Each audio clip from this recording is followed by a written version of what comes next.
your journey through the internet and gun ranges, you've probably seen a shooter's correction chart at some point. These try to provide solutions to why your rounds aren't landing in the center of the target during precision fire. When we're focusing on precision, we need to reduce the speed entirely so we can ensure that we are first able to place rounds exactly where we want them and then build from there.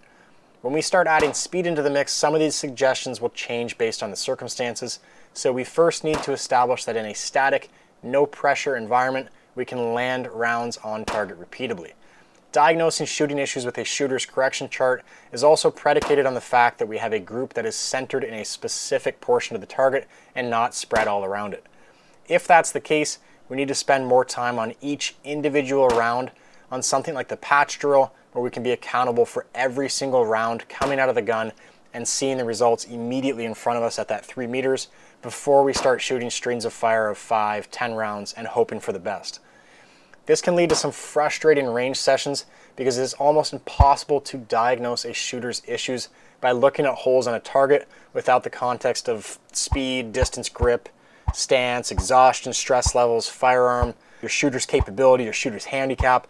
All of these things come into play. And unless an instructor is looking over your shoulder and is very switched on, then you are really the best person to know how that target ended up like it did. Now remember, because we trust our sights, that last picture of the sights as the trigger breaks is telling us exactly where the round is going to go. If it's not going there, then one of two things is happening.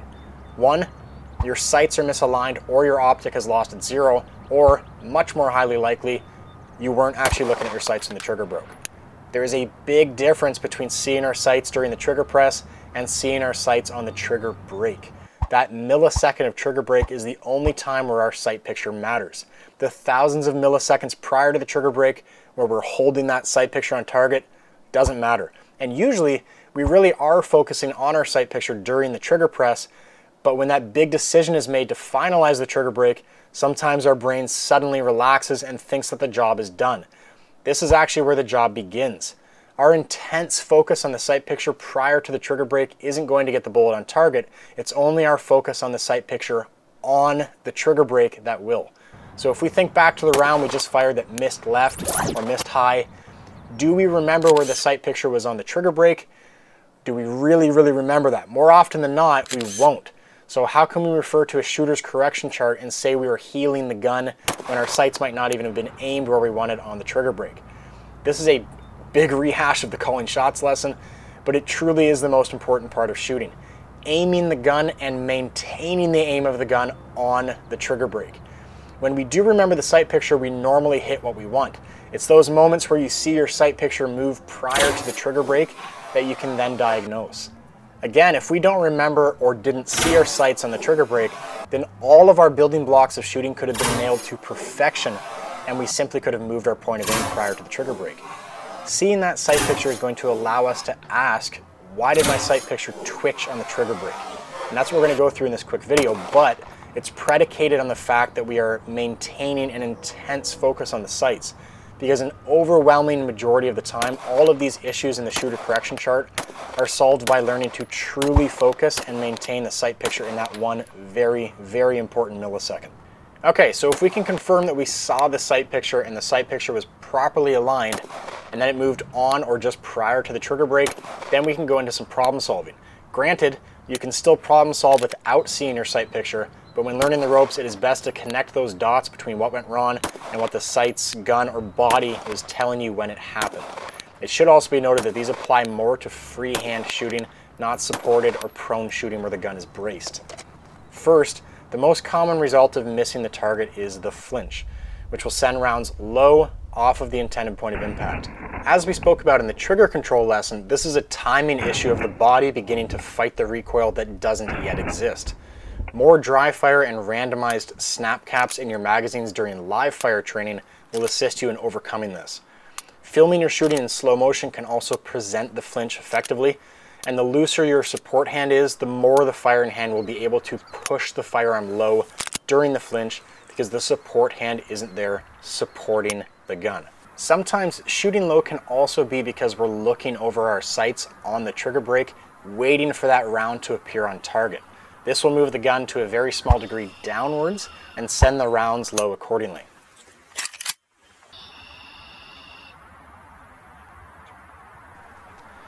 Left and right movement is different for different hands, and I'm going to discuss this from a right-handed perspective. So if you're one of those weird ones, then just reverse the cardinal directions. If you take your firing hand right now and simulate holding your gun, and then aggressively pull the imaginary trigger and take your finger to its fullest flexion, you'll see your entire hand twitch inwards towards the center line of your body. This is what happens when we pull the trigger too hard or jerk the trigger. This can often be in unison with the flinch, which will then send rounds low and often to the left for a right-handed shooter and to the right for a left-handed shooter. Some of this can be fixed with ensuring that our wrist is locked and isn't allowing for any up, down, left, or right movement on the trigger brake. So if you observe your wrist during the trigger brake in dry fire, just see, is it bending left or right during the trigger brake? It's just a little bit of movement there where your wrist goes out of that locked state, and that's going to be pushing your rounds horizontally on the target. We can also experiment with the amount of trigger finger on the trigger. This is going to be less of an issue if you're doing good at locking that wrist, but too much trigger finger can lead to pulling the gun away from the center line of the body, or too little can lead to pushing the gun towards the center line of the body. If we remember back to the trigger press lesson, however, your finger position is unique to you, so experiment with it and find a spot that provides a proper, precise pull to get that round on target, but doesn't hurt the speed of your follow-up shots. Horizontal stringing of rounds can also be fixed with support hand pressure, specifically support hand thumb pressure. The amount of pressure we put in the frame needs to counteract the trigger press of the gun perfectly to allow it to stay centered during the trigger brake. If you're shooting too far to the right as a right-handed shooter, then you could try pressing less of your support hand thumb into the frame of the pistol. Remember, we want as much as possible to apply pressure front and back on the gun with our hands and side to side right by the slide with our forearms vicing the gun in the hopes that this concoction of body parts will make the gun move only on one axis. If you're shooting left, try applying a little bit more pressure, as this could mean that your crappy trigger press is overpowering your support hand. And lastly, if your sight picture moved high, this may be attributed to having too weak of a firing hand grip, specifically in your last two fingers on your firing hand. In dry fire, you can test this by holding your gun like you normally do and watching for that sight picture moving up on the trigger brake. This means that your trigger finger is overpowering your two little fingers on the bottom of the front strap of the grip. If you add a bit more pressure to these fingers, it should counteract and hold your gun level against the pressure of the trigger pull. This will also help keep the wrist stiff. Locking that wrist should give you a stable platform to be more aggressive with your trigger movement and control recoil. Alternatively, shooting high can sometimes also mean that you're getting too low into that tactical turtle in comparison to how you normally shoot. So on a normal day, if you're shooting with a nice relaxed posture, your head held high, and then the next day when you're shooting high, you notice that you're stressed and your shoulders are high and your head is low behind the gun, that can mean that you're changing the relation of all the points in your sight picture, meaning the normal line you draw from your eyes to your sights to the target has now changed angles and can sometimes lift the sight picture accordingly. Finally, if your groups are ending up off-centered in a diagonal direction, then it can be a combination of any of the four cardinal sins mentioned above. Remember, these are possible solutions. Like discussed earlier, the shooter correction chart can lead shooters down a vicious rabbit hole with the possible fixes that don't need to be applied until that final sight picture on the trigger brake is understood. Usually just by throwing 100% of your focus into holding that sight picture, your issues will dissolve.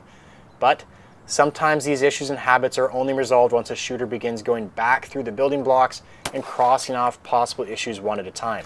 And that's where these shooter correction charts and the issues that we talked about earlier come into play. You could get lucky and apply one of these tips and have your precision shooting improve on the spot, but be prepared that when adding additional components such as speed, sometimes getting rounds back to the center of the target requires a rebuild of your shooting mechanics, as one issue has compounded into multiple issues over time. This is why for me, other than for this video, which appears to be advertising these charts, I wouldn't suggest using them for the simple reason that it is overcomplicating the issue at hand or providing too many issues to work on at a time. For instance, if we look at these targets that I should note were shot through the viewfinder of my camera so no one makes fun of me, I've got 4 different issues that have come up on this target which was shot with my right hand only. Is it more likely that I made 4 separate mistakes in my grip and trigger control, or more likely that these were lapses in focus, or even simply that I was pushing past the limit of my shooting abilities through the viewfinder? Now, if we decide that the chart is right, how do we apply 4 different issues at once? Because if we only apply one, it may send our rounds into another area of the chart that will give us another solution to a problem that was artificially created. If instead we shot the string 1 round at a time, we could adjust accordingly to the chart, but this is a dangerous idea for the same reason that we don't shoot only 1 round out of a rifle and zero our scope to it. If that 1 round was a lapse of focus and we didn't really see our sights in the trigger brake, then we've now modified our grip or trigger control to accommodate something that we shouldn't have. There's nothing wrong with changing our grip over time to ensure it is the best it can possibly be, but using major adjustments to push rounds back into the bullseye shouldn't be happening on a regular basis. This is like a shooter who tends to shoot to the left of the target, so he aims to the right to accommodate it. That's not solving the root of the problem. Remember too, context is extremely important with any shooting skill, especially when we're trying to refine our edge and sharpen the blade. Running equipment like an optic and competition trigger will provide a different ceiling than an 8-pound duty trigger with stock sights. If we look at that upper far left target and the upper far right target, we can see the group sizes are very similar, but they were shot in 2 entirely different manners. The right being shot at a high rate of fire with a target focus, and the left being shot with a sight focus at a slow speed. When I bring the context into this, it certainly makes that left target look a lot worse in relation to the right target. And this was a learning point.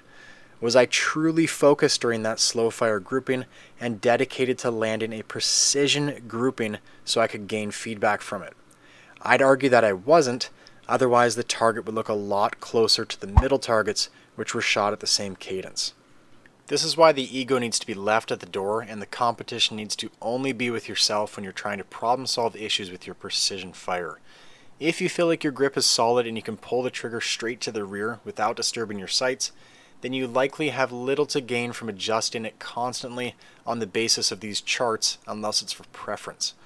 I would suggest if you're focusing on precision to juggle back and forth between the patch drill and the B8 target and place your focus on focus, not on making major adjustments. If your focus is great and you are seeing those sights move prior to the trigger brake, that's where we need to adjust and get back to pulling the trigger without disturbing those sights. If we've put in the work during dry fire and we think of what our sight picture looks like in dry fire, it's not very often that we see the sights move during the trigger brake. That likely means that we can pull the trigger and grip the pistol properly, but are losing the commitment and focus during live fire to maintain that focus on the sight picture due to the extra variables and anticipation of the recoil. So, it's less likely that it's a grip or trigger control issue that is throwing our rounds off target, more so than the fact that we're allowing that to happen in that last crucial millisecond by taking our focus off of the process. If we pay attention to the sights like we do in dry fire, it gives our body the mission of keeping them on track.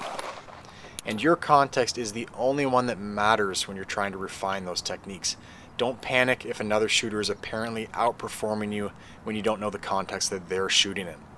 And if you're placing rounds in an accurate grouping that isn't precisely where you want it to be, don't get discouraged with that. Half the battle is landing repeatable rounds on target, even if they're not in the center of the bullseye. But of course, that's where we want the rounds to be, so we've got to put in the work.